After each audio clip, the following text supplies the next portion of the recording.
Soros, the man who created his own path.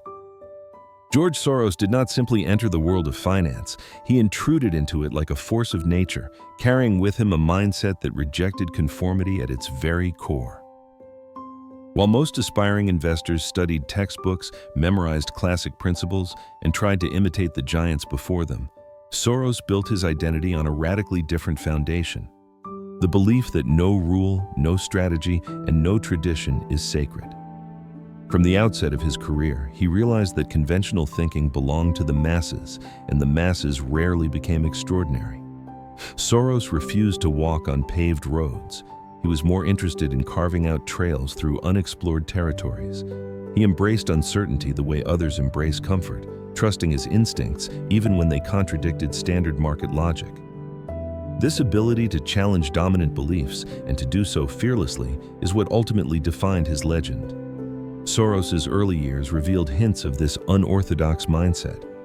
Growing up amid political chaos, war, and instability taught him a truth most people never learn. The world operates on fragile assumptions, and those assumptions can collapse at any moment. Instead of fearing instability, Soros became obsessed with understanding it. He recognized that markets are not rational machines, but emotional ecosystems driven by fear, hope, illusions, and mass psychology. While traditional investors sought patterns and safety, Soros sought cracks, the places where reality and perception diverged. Those cracks, he believed, were where opportunity lived. By the time he formed the Quantum Fund, Soros was not merely an investor. He was a philosopher warrior entering the battlefield of global finance with a worldview few could comprehend. His approach blended intellectual skepticism with bold intuition. He questioned everything: valuations, forecasts, economic dogma, and even his own beliefs. And when he discovered inconsistencies, he acted swiftly and decisively, often before the rest of the world even realized what was happening. What made Soros extraordinary was not that he copied no one, but that no one could copy him. His strategy was too fluid, too psychological, too deeply tied to his personal experiences and intellectual frameworks. He moved through markets like a chess grandmaster, predicting several moves ahead, yet with the instinctive boldness of a high-stakes gambler willing to go all in at the perfect moment. In a world full of followers, Soros became the ultimate outlier, a man who created a path so unique that it could never be replicated, only admired. His journey reminds us that greatness rarely comes from imitation. It emerges from the courage to be different, to think differently, and to trust one's inner compass, even when the world insists otherwise. Breaking the traditional rules. If Chapter 1 reveals Soros as a man who walked his own road, Chapter 2 shows the moment he burned every bridge, leading back to conventional investing. While the financial world worshipped formulas, diversification models, and safe long-term strategies, Soros looked at these sacred rules with a mixture of skepticism and impatience. To him, they were not rules. They were cages. Most investors diversified their portfolios to spread risk. Soros saw diversification as a way to dilute conviction. Why place small bets everywhere, he asked, when you could place a decisive bet on the one thing you understand best? Why settle for incremental returns when the world occasionally offers rare, asymmetric opportunities that can bend history? This mindset pushed Soros toward the thrilling, dangerous territory of global macro speculation. It was a battlefield few dared to enter because it required understanding not just markets, but entire nations, their political tensions, cultural shifts, economic vulnerabilities, and even the psychology of their leaders. Where others saw chaos, Soros saw patterns. Where others saw risk, he saw leverage. He used borrowing not as a tool of recklessness, but as a weapon of precision. Leverage in Soros's hands became a way to magnify truth where he believed the market was blind. And when he found such moments, those rare points where perception lagged behind reality, he was willing to commit capital on a scale that stunned traditional investors. His approach was not just bold, it was confrontational. He challenged everything Wall Street considered sacred. He rejected the tidy comfort of discounted cash flows, market equilibrium theories, and the assumption that investors behave rationally. Instead, he embraced his now famous theory of reflexivity, the idea that markets are not reflections of reality, but distortions of it. This belief empowered him to strike at moments when the world seemed most certain. When entire markets moved in one direction, Soros asked, "What if they're all wrong? And more importantly, if they are wrong, where's the breaking point?" This contrarian instinct became his signature weapon. He did not simply break traditional rules, he turned them upside down. He proved that money is not made by following the crowd, but by understanding where the crowd is delusional. By redefining risk, rejecting diversification, and trusting macro-level psychological shifts, Soros transformed investing into something closer to art and warfare. The financial world had never seen anything like him, and it has not seen another figure like him since. Leveraging personal strengths, the secret behind his success, while the world of finance often glorifies imitation. Copying Buffett's value philosophy, replicating Graham's principles, or following the risk models of Wall Street, George Soros chose a radically different path. He built his empire on self-awareness, not the kind found in motivational books, but the sharper, almost predatory kind that comes from understanding exactly who you are, what you excel at, and where your mind sees patterns others overlook. Soros understood from early on that he would never be Warren Buffett. He didn't have the same patience for holding companies for decades, nor did he find comfort in the quiet predictability of compounding. His strength lay elsewhere, in the storm, not the calm.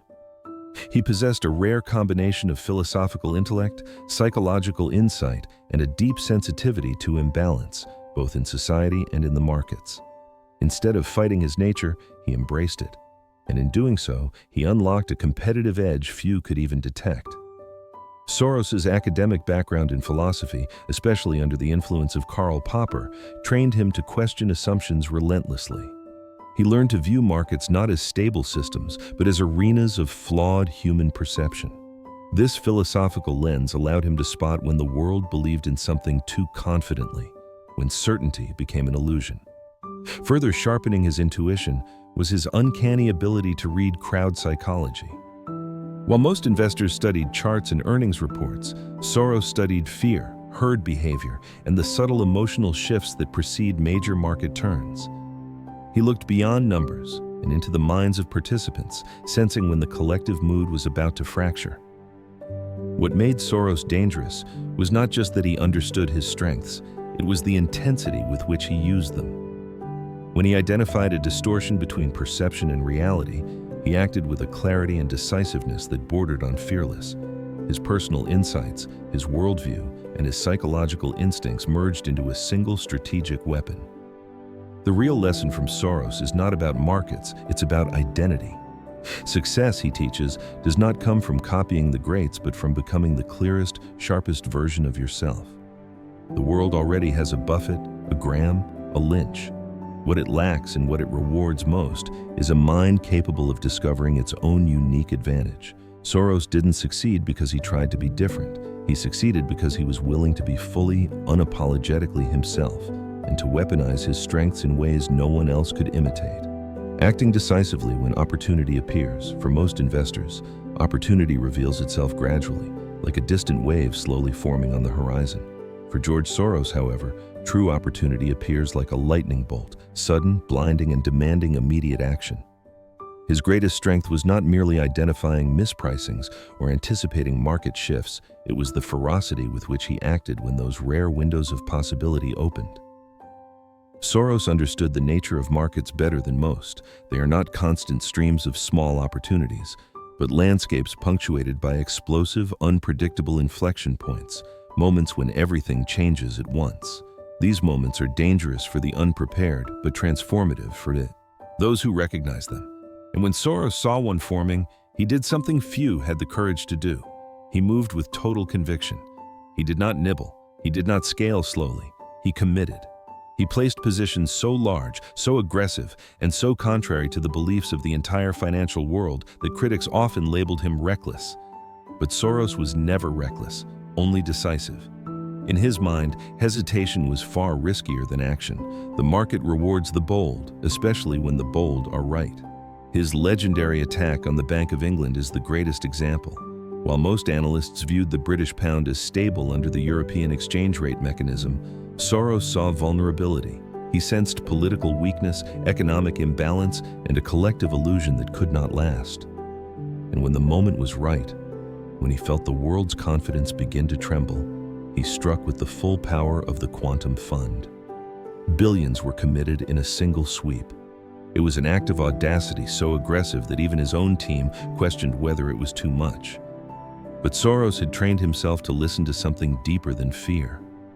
He listened to the market's hidden pulse, and he bet his fortune on it. This decisive nature wasn't limited to major trades. Even in smaller market dislocations, Soros understood that clarity is rare, and when it arrives, it must be seized instantly. The average investor needs confirmation, reassurance, validation. Soros needed none of it. His confidence came from understanding the structure of reality better than the crowd, and from trusting his intuition when the world shouted the opposite. The lesson is unmistakable. True success does not belong to those who wait.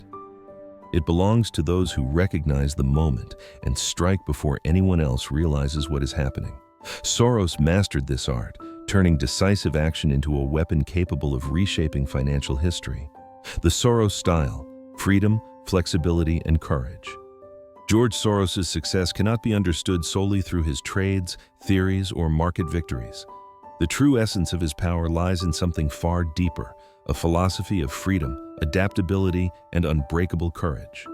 While other investors built systems to reduce uncertainty, Soros built a mindset capable of dancing with it. His style was never rigid, never dogmatic, never trapped in one way of thinking. Instead, he embraced a radical flexibility that allowed him to pivot, reverse, and reinvent himself at lightning speed. At the heart of the Soros style is a simple but terrifying truth. He was never afraid to admit he was wrong. In a world where ego blinds most investors, Soros treated being wrong not as failure, but as valuable information. If a trade moved against him, he did not cling to hope or pride. He exited instantly, adjusting without hesitation. This ability to abandon a losing idea as quickly as he adopted a winning one made him uniquely dangerous. He did not marry trades, he hunted them. His legendary reflexivity theory wasn't just an intellectual concept, it was the foundation of his attitude toward uncertainty. Soros believed that markets are fundamentally unstable because they reflect human emotions, biases, and illusions. And since human perception constantly shifts, markets are always in flux. This worldview allowed him to remain mentally fluid, never locking himself into a single prediction or narrative. But perhaps the most electrifying part of Soros's style is his courage. Not loud, reckless bravado, but a calm, razor-sharp boldness that allowed him to take actions others wouldn't dare even consider. When the world insisted a trend was unbreakable, Soros asked, "What if the foundation is already cracking?" And when he found evidence, he wasn't content with small positions. He struck with overwhelming force. His flexibility also extended to strategy. One day, he might short a currency. The next, he might bet on geopolitical instability or capitalize on psychological distortions in equity markets. To him, markets were not categories, but interconnected organisms. And he moved through them with a predator's intuition, shifting directions long before ordinary analysts even noticed the wind had changed. Ultimately, the Soros style teaches us that greatness is not built on rigid systems, but on the ability to evolve, to question, to adapt, and to act without fear. It is a reminder that the world rewards those who think freely and have the courage to act on their insights. Soros's legacy is not just financial, it is philosophical. He proved that in a universe defined by uncertainty, flexibility is power, and courage is destiny.